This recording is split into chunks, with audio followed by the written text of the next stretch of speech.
bem-vindos ao nosso canal. Eu sou a Andri Kimmel e juntos nós vamos mergulhar fundo em histórias que chocaram o mundo. Então, se você, assim como eu, curte esse tipo de conteúdo, de histórias de crimes reais, solucionados, não solucionados, histórias bizarras, misteriosas, vai ter bastante conteúdo por aqui, então já se inscreve no canal, já deixa o seu like, que ajuda bastante. E vamos para a história de hoje. Imagine um vínculo tão intenso que cria um mundo próprio, onde somente duas pessoas podem entrar. As gêmeas Juni e Jennifer Gibbons eram essas pessoas. Unidas por uma conexão misteriosa e inquebrável, desde pequenas elas criaram uma linguagem própria, que se tornou um enigma para todos ao seu redor. O seu silêncio era um escudo contra o mundo exterior, mas também uma prisão autoimposta, que as levou a um destino trágico e fascinante. O que acontece quando duas mentes compartilham a vida tão profundamente que a liberdade de uma significa a perda de outra? Descubra a resposta no vídeo, no qual você vai ver todos os segredos e a saga das gêmeas Gibbons. Com certeza vai chamar sua atenção e tocar sua alma. As gêmeas Juni e Jennifer Gibbons nasceram no dia 11 de abril de 1963, na ilha caribenha de Barbados. Os pais delas eram a Gloria e o Audrey. O Audrey ele era técnico da Força Aérea Britânica, então eles se mudavam bastante. Tanto que quando elas nasceram, eles acabaram se mudando para um pequeno povoado no país de Gales. E nesse povoado eles eram considerados exóticos por serem as únicas pessoas negras. As gêmeas demoraram a começar a falar. Elas eram bem unidas, brincavam bastante entre elas. Com 3 anos de idade, elas mal conseguiam formular uma frase ou falar uma palavra. Porém, elas se comunicavam bastante entre elas numa linguagem que só elas entendiam, mas os pais eles não davam muita bola pro que estava acontecendo, porque acreditavam que era só uma fase que iria passar, e apesar de tudo, né, elas se comunicavam entre elas, então para eles estava tudo bem. Quando elas tinham 5 anos de idade, elas iniciaram a vida escolar, e nesse momento elas foram classificadas pelos professores como muito tímidas e um pouco excêntricas. Elas eram muito empenhadas em se imitar, elas se imitavam o tempo inteiro, tanto na fala quanto nos gestos. Nesse momento também a fala delas ganhou uma velocidade muito rápida, se tornando incompreensível para qualquer adulto, ou até mesmo as crianças que conviviam ali com elas não conseguiam compreender o que elas estavam conversando, era uma linguagem exclusivamente delas. Poucas pessoas conseguiam entrar nesse mundo que elas acabaram criando, então alguns amiguinhos da escola conseguiam comunicar um pouco com elas, a irmã menor também, a Rose, mas eram raras as vezes. Cat Arthur, o terapeuta do colégio delas na época, acabou ficando fascinado pelo jeito como elas estavam convivendo e disse que essa convivência delas chegava ao extremo da imitação, tanto dos gestos quanto das falas, que quando uma caía ao chão, a outra se jogava, e se uma falasse, a outra falava, se uma calava, a outra calava. Ele dizia que essa união delas era muito extrema para ter uma convivência. Ninguém sabe o porquê que elas tinham isso, mas era a forma que elas encontraram de viver. Nessa escola onde elas iniciaram a vida escolar, elas meio que já estavam acostumadas e também acostumaram os colegas, os amigos, ao jeito delas.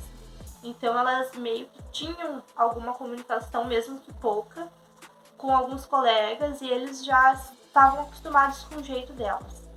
Porém, quando elas tinham 9 anos de idade, o pai delas foi transferido novamente para outra cidade na Inglaterra, um pequeno povoado, menor do que o que elas conviviam.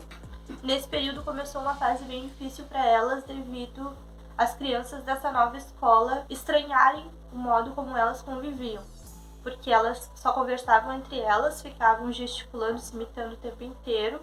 Então eles começaram a praticar o bullying, xingarem as meninas, debocharem delas. Então foi um período ali bem triste, que teve bastante influência no modo como elas vieram a se comportar depois. Como elas eram as únicas meninas negras da escola, elas só conversavam entre elas, não interagiam com as outras crianças. Esses foram os motivos suficientes para que começassem a maltratar elas.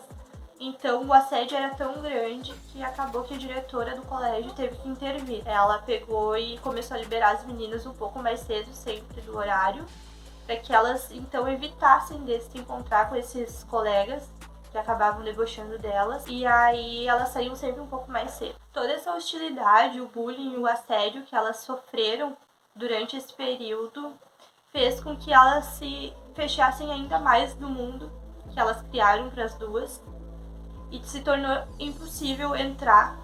Então elas conviviam 24 horas somente entre elas, conversando numa linguagem que só elas entendiam.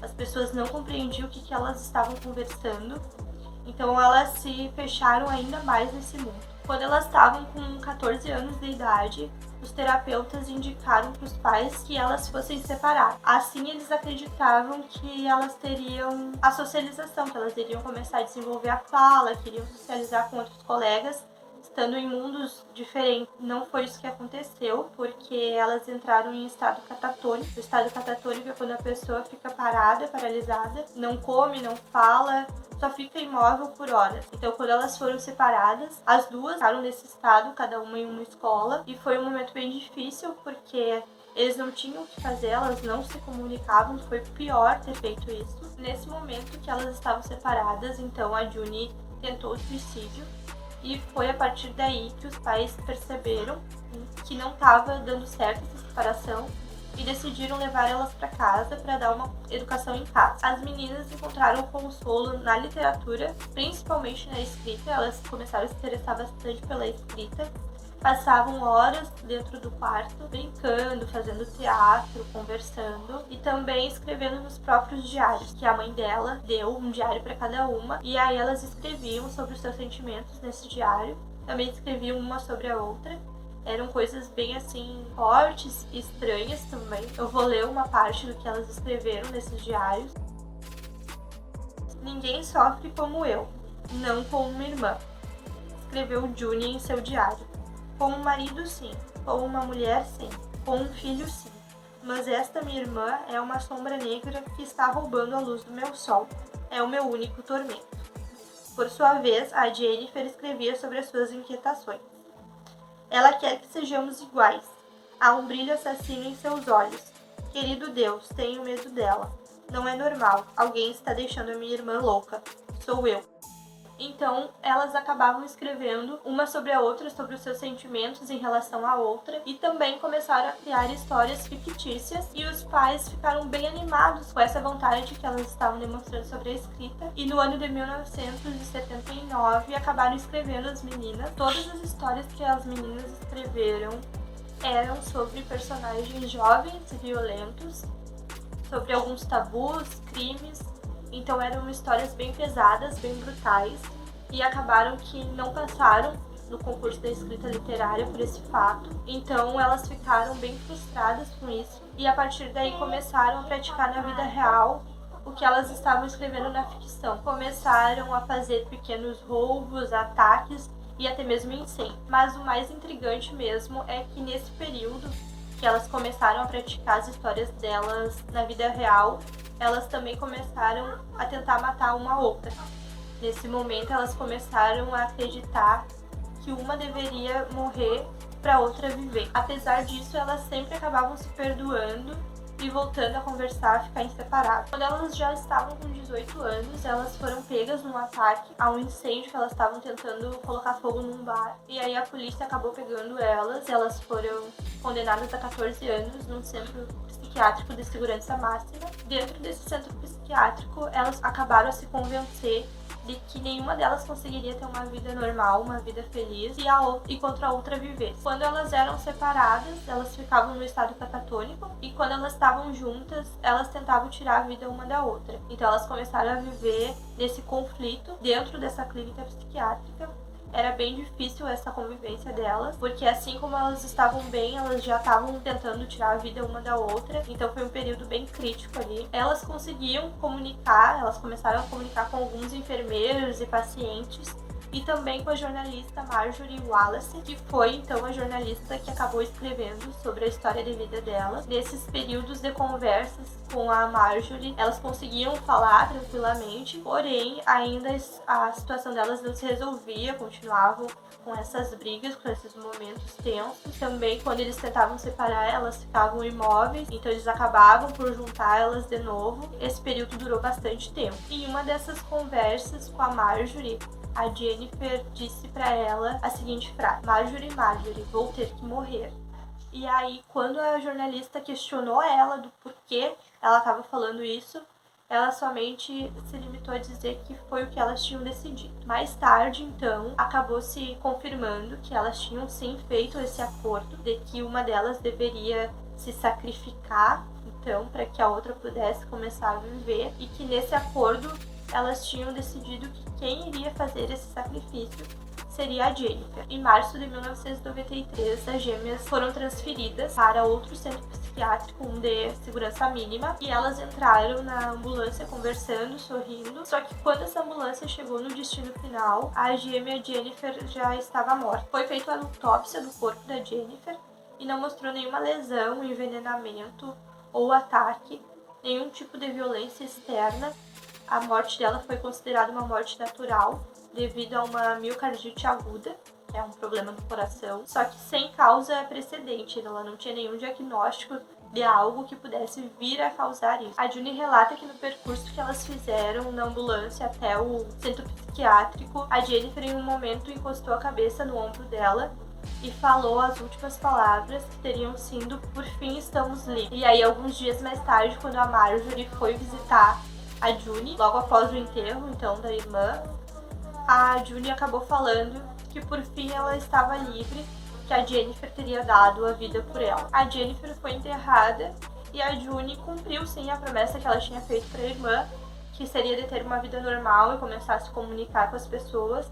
Claro que isso levou um tempo, porque imaginem, ela ficou anos só conversando com a irmã, não tinha outro tipo de socialização, mas ela conseguiu sim vencer isso, tanto que no ano de 2000 ela foi diagnosticada sem nenhuma desordem psiquiátrica, conseguindo viver a vida normalmente. E ela deixou um poema para a irmã na lápide, que eu vou ler para vocês, que é um poema um tanto quanto estranho. Uma vez fomos duas, as duas éramos uma. Não somos mais duas, senão uma através da vida.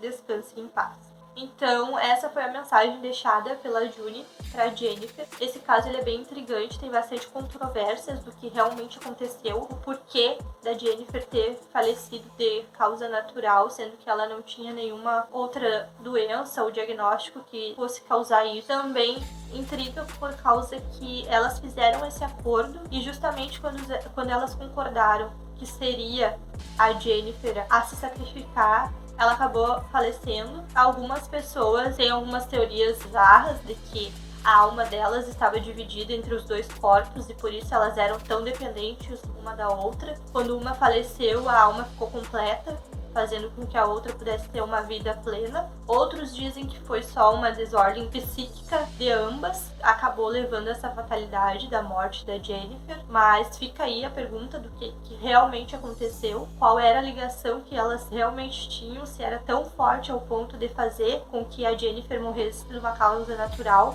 para poder libertar a irmã, né? O que vocês acham que aconteceu? Qual foi o motivo que levou a Jennifer a falecer? Se foi algo sobrenatural, se foi o acordo, se foi psicológico, o que vocês imaginam que possa ter acontecido? No ano de 2022, então, foi lançado um filme sobre as histórias das Gêmeas Silenciosas, que eu não assisti ainda. Se você assistiu, deixa aí no comentário um spoiler para eu saber se o filme é bom, se o filme é ruim. Também peço que vocês deixem a opinião de vocês sobre o que realmente aconteceu, o que causou então a morte da Jennifer, o que vocês acham, quais são as teorias que vocês têm. Também peço que vocês deixem sugestões para os próximos vídeos, de histórias que vocês gostariam de ver por aqui. Se você gostou do conteúdo, deixa o seu like, já se inscreve no canal para nos ajudar a crescer cada dia mais. Eu vou estar trazendo bastante conteúdo, então acompanhe. Espero que vocês tenham gostado e até o próximo vídeo.